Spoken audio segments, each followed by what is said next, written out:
Assalamualaikum warahmatullahi wabarakatuh. Selamat pagi, salam sejahtera untuk kita semua. Semoga kita selalu sehat dimanapun kita berada. Selamat pagi juga untuk Ibu Siti Zahra Bulantika selaku dosen mata kuliah praktikum konseling individu. Ya, izinkan memperkenalkan diri. Nama saya Malia Nur Fadila. Saya dari Prodi Bimbingan dan Konseling semester 5. Kali ini saya akan menyelesaikan tugas akhir kuliah saya yang berjudul teori berpusat pada klien atau client centered atau yang biasa disingkatnya dengan CCP. Nah, di sini saya mau menjelaskan apa sih pengertian teori berpusat pada klien itu atau client centered. Nah, client centered terapi ini sering juga disebut psikoterapi non-direktif, yaitu suatu metode perawatan psikis yang dilakukan dengan cara berdialog antara konselor dan klien. Nah, jadi di sini klien dan konselor itu saling berdialog agar kita tahu nih si klien ini membutuhkan terapi seperti apa gitu, agar mencapai gambaran serasi antara ideal self atau diri klien yang ideal dengan actual self diri klien sesuai kenyataan yang sebenarnya. Jadi dengan adanya dialog ini konselor tahu nih, oh ternyata ini faktanya gitu, oh ternyata ini seperti ininya gitu. Nah, sejarah tentang teori yang berpusat pada klien atau client centered ini. Nah, jadi CCT ini dikembangkan oleh Dr. Carl Rogers pada tahun 1902 sampai dengan 1987 pada tahun 1940-an. Nah, pada awal perkembangannya, Carl Rogers ini menamakan non-direktif counseling sebagai reaksi kontra terhadap teori psikoanalisis yang bersifat direktif tradisional.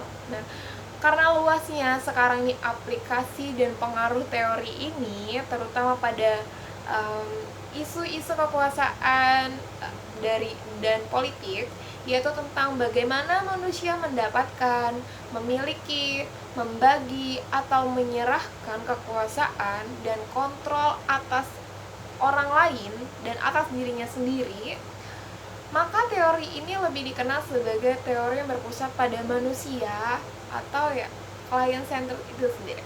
Ya. Nah, di sini juga ada konsep dasarnya. Nah, jadi konsep dasar tentang client centered teori ini yang pertama, setiap orang memiliki kapasitas untuk memahami keadaan yang menyebabkan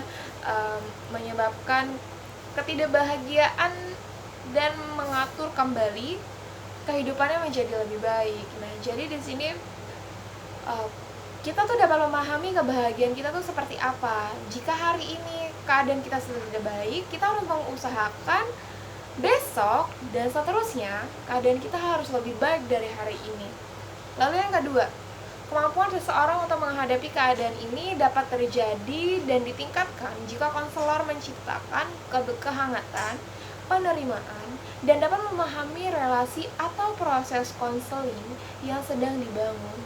Jadi, seorang konselor ini harus bisa menerima gitu. Jadi seorang konselor itu tidak bisa memilih-milih, dia punya masalah seperti ini, saya nggak bisa nanganin. Itu tidak seperti itu, konselor itu tidak seperti itu. Jadi konselor itu harus bisa menerima apapun yang terjadi pada seorang konselingnya, konselor harus menerima. Dan kita juga harus menciptakan sebuah kehangatan agar si konseling merasa nyaman dengan kita, dan akhirnya nanti konseling itu membuka permasalahan yang ada tanpa kita paksa. Ya memang seharusnya tidak ada paksaan, itu keluar dengan sendirinya. Nah, tapi kan dengan adanya kehangatan yang diciptakan oleh seorang konselor, itu pasti si konseling dengan sendirinya akan mengeluarkan semuanya tanpa kita tanya-tanya lagi. Nah, di sini ada tujuan konselingnya. Tujuan konselingnya ini membantu menemukan konsep diri yang lebih positif lewat komunikasi konseling, di mana konselor mendudukkan konseling sebagai orang yang berharga, orang yang penting, dan orang yang memiliki potensi positif dengan penerimaan tanpa syarat, yaitu menerima konseling apa adanya. Yaitu tadi yang saya bilang. Jadi seorang konselor itu tidak bisa memilih-milih, oh dia seperti ini, saya nggak mau gitu. Oh dia kayak gini, saya nggak mau. Jadi seorang konselor itu harus menerima apa adanya seorang konseling. Mau mau mau dia permasalahannya tentang masa lalu gitu, ya kita harus menerima, kita nggak bisa pilih-pilih. Tapi kalau kalau seandainya kita sudah melewati batas wajarnya seorang konselor, itu memang tidak dibolehkan, dan seorang konseli harus lari ke psikologi kalau seandainya fisik dia tuh mengganggu, ya psikolognya dia tuh mengganggu. Nah, jadi tugas seorang konselor ini adalah membantu dan mengkasih saran nih, oh seperti ini gitu. Kalau seandainya konselingnya tidak mau, ya jangan kita paksa, begitu. Nah, di sini juga ada peran dan fungsi konselor. Nah, kemampuan konselor dalam membangun hubungan interpersonal dalam proses komunikasi konseling merupakan elemen kunci keberhasilan konseling. Dalam proses konseling, konselor berperan mempertahankan 3 kondisi ini yang menghadirkan iklim kondusif untuk mendorong terjadinya perubahan terapeutik dan perkembangan konselingnya. Nah, jadi ketika kita berkomunikasinya dengan berhasil, itulah kunci keberhasilan kita. Bagaimana kita bisa berhasil? Itu tadi kita harus menerima konseling apa adanya. Terus kita juga harus membuat kehangatan di dalam pembicaraan itu. Kita harus simpati sama konseli agar konseli itu lebih terbuka sama kita tanpa kita paksa gitu ya. Meskipun pada dasarnya konselor tidak bisa memaksa konseli itu. Lalu di sini ada teknik-teknik konselingnya. Yang pertama, ada mendengarkan aktif. Yang kedua, mengulang kembali. Yang ketiga, memperjelas. Yang keempat, itu ada menyimpulkan. Yang kelima, ada bertanya. Nah, dari kelima ini kita harus memahami. Pertama, kita mau mendengarkan, kita harus bisa mendengarkan, jangan sampai kita lalai gitu. Nah, karena apa sih detik berikutnya atau menit berikutnya konselor akan bertanya, bagaimana Bu? Bagaimana? Kalau seorang konselor tidak mendengarkan secara aktif, itu malah bikin seorang konselor tidak ingin lagi mengeluarkan keluh kesah dia kepada seorang konselor gitu.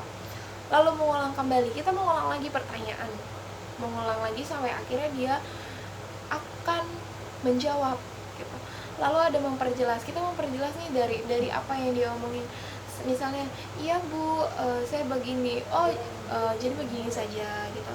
Lalu ada menyimpulkan, dari semua pembicaraan atau komunikasi yang telah kita jalankan kepada seorang konseli itu, kita harus menyimpulkan kesimpulannya itu seperti apa gitu. Nah, lalu di sini ada bertanya, kita bertanya itu kan kayak empati ya. Bagaimana keadaan Anda sekarang setelah berkomunikasi dengan saya? Nah, itu juga pasti ada pertanyaan ya. Itu memang harus seorang konselor harus bisa menanyakan kepada seorang konselor seperti itu. Ya. Mungkin itu saja yang dapat saya jelaskan. Kurang lebihnya saya mohon maaf sekali jika pembawaan saya terlalu cepat atau ada kosakata yang tidak dimengerti. Saya mohon maaf. Dan kepada Bu Zahra saya mohon maaf juga jika ada suara bising yang sangat-sangat mengganggu. Ya, mungkin itu saja yang dapat saya sampaikan. Terima kasih, semoga kita semua selalu sehat dimanapun kita berada. Wabillahi taufiq wal hidayah. Wassalamualaikum warahmatullahi wabarakatuh. Selamat siang.